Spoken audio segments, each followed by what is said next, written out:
Welcome guys in my first YouTube videos. यो भिडियोमा हामी कुरा गर्नेछौँ जति पनि हाम्रो related terminology inflammatory condition related जति पनि टर्मोलोजी हुन्छ हाम्रो, जस्तै कि नेक र हेड र नेक रिलेटेड कति टर्मोलोजीहरू छ तिनीहरूको बारेमा, चेस्ट र रेस्पिरेटरी सिस्टमहरू रिलेटेड जति पनि टर्मोलोजी छ तिनीहरूको बारेमा कुरा गर्छौँ र डाइजेस्टिभ सिस्टममा रिलेटेड जति पनि इन्फ्लामेटरी कन्डिसनको जति पनि हाम्रो कन्डिसन छ त्यो सबैको बारेमा हामी कुरा गर्छौँ। जस्तै युरिनरी र रिप्रोडक्टिभ सिस्टम र मस्कुलोस्केलेटल सिस्टम रिलेटेड स्किन र सफ्ट टिस्यू रिलेटेड गर्छौँ, नर्भस सिस्टम रिलेटेड जति पनि टर्मोलोजीहरू छ डिजिजमा इन्फ्लामेटरी कन्डिसन रिलेटेड त्यस बारेमा हामी कुरा गर्नेछौँ यो भिडियोको मार्फत। ल अब हामी कुरा गर्नेछौँ नेक र फर्स्ट अफ अल नेक र हेड र नेकको जति पनि रिलेटेड टर्मोलोजीहरू छ नि हाम्रो, यो नेक र हेड रिलेटेड जति पनि हाम्रो इन्फ्लामेटरी कन्डिसन हुन्छ तिनीहरूको बारेमा।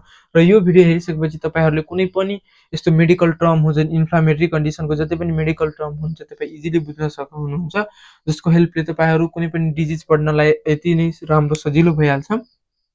र ओटाइटिस भनेको हाम्रो कुन हुन्छ इयरको जुन मिडल लेयरको हुन्छ नि इन्फ्लामेसन कन्डिसन, त्यो कन्डिसनलाई हामी के भन्छौँ ओटाइटिस भन्छौँ। हेर्नु जहिले पनि आइटिज लागेको कन्डिसनलाई हामी इन्फ्लामेसनको कन्डिसन भन्छौँ। ल आइटिज पनि आइआएर छ नि सुरुमा त आइटिज इन्फ्लामेसनको कन्डिसन भन्छौँ। र त्यसपछि रिनाइटिस भनेपछि इन्फ्लामेसन्स अफ साइनस भन्छौँ के, रिनाइटिस भन्छौँ। रिनाइटिस साइनस हुन्छ नोजभित्र हुन्छ हाम्रो साइनस।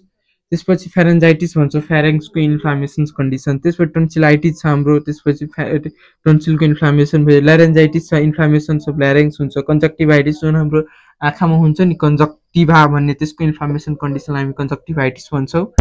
ल एगेन अब चेस्ट र रेस्पिरेटरी सिस्टम रिलेटेड जति पनि हाम्रो इन्फ्लामेटरी कन्डिसन छ, जस्तै ट्र्याकियाइटिस भन्छ यसलाई, TRACEIT ट्र्याकियाइटिस भनेको इन्फ्लामेसन्स अफ ट्र्याकियाको हाम्रो इन्फ्लामेसन्स। र ब्रोङ्काइटिस भन्छौँ हामी, ब्रोङ्कसको इन्फ्लामेसन्स कन्डिसनलाई ब्रोङ्काइटिस भन्छ।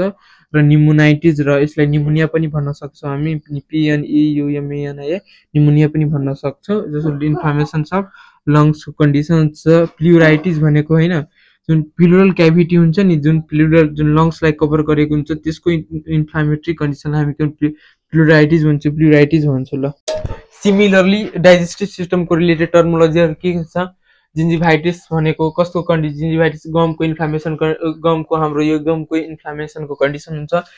इसोफेजाइटिस भनेको हाम्रो इसोफेगसको इन्फ्लामेटरी कन्डिसन। ग्यास्ट्राइटिस भनेको स्टोमकको, र इन्टेराइटिस भनेको होइन इन्टेस्टाइनको इन्फ्लामेटरी कन्डिसन। र कोलाइटिस भनेको कोलोन रिजनको इन्फ्लामेसन हुनुलाई नै कोलाइटिस भन्छौँ। र एपेन्डिसाइटिस भनेको हाम्रो एपेन्डिक्सको इन्फ्लामेसन कन्डिसन। हेपाटाइटिस भनेको लिभरको, पेनक्राइटिस भनेको पेनक्रियाजको, र कोलिसिस्टाइटिस भनेको लास्ट अलि फरक जस्तो छ, कोलिसिस्टाइटिस भनेको गल ब्लाडरको हाम्रो इन्फ्लामेसन कन्डिसनलाई हामी के भन्छ कोलिसिस्टाइटिस भन्छौँ। सिमिलरली अब हाम्रो यो युरिनरी र रिप्रोडक्टिभ रिलेटेड जति पनि इन्फ्लामेटरी कन्डिसनहरू हुन्छ तिनीहरूको बारेमा कुरा गरौँ। यो हेरिरहेको छैन होला अलि लाइटको कारणले, यसलाई नेफ्राइटिस भन्छौँ होइन, नेफ्रोनको होइन जुन एउटा सेल हो, किडनी सेल हुन्छ किडनीको, नेफ्रोनको इन्फ्लामेसन कन्डिसन भयो भने होइन यसलाई हामी के नेफ्राइटिस भन्छौँ। र सिस्टाइटिस भनेको होइन युरिनरी ब्लाडरको इन्फ्लामेसन कन्डिसनलाई सिस्टाइटिस भन्छौँ।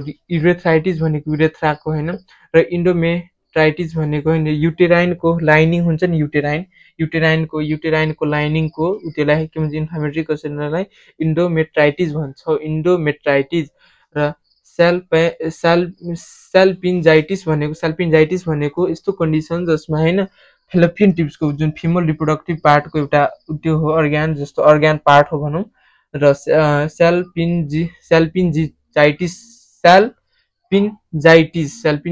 सेल्पिन्जाइटिस भनेको फेलोपियन ट्युबको इन्फ्लामेसन कन्डिसन्स। र ओर्काइटिस भनेको टेस्टिकल्स जुन चाहिँ मेलमा हुन्छ, तपाईँलाई मेलमा हुन्छ।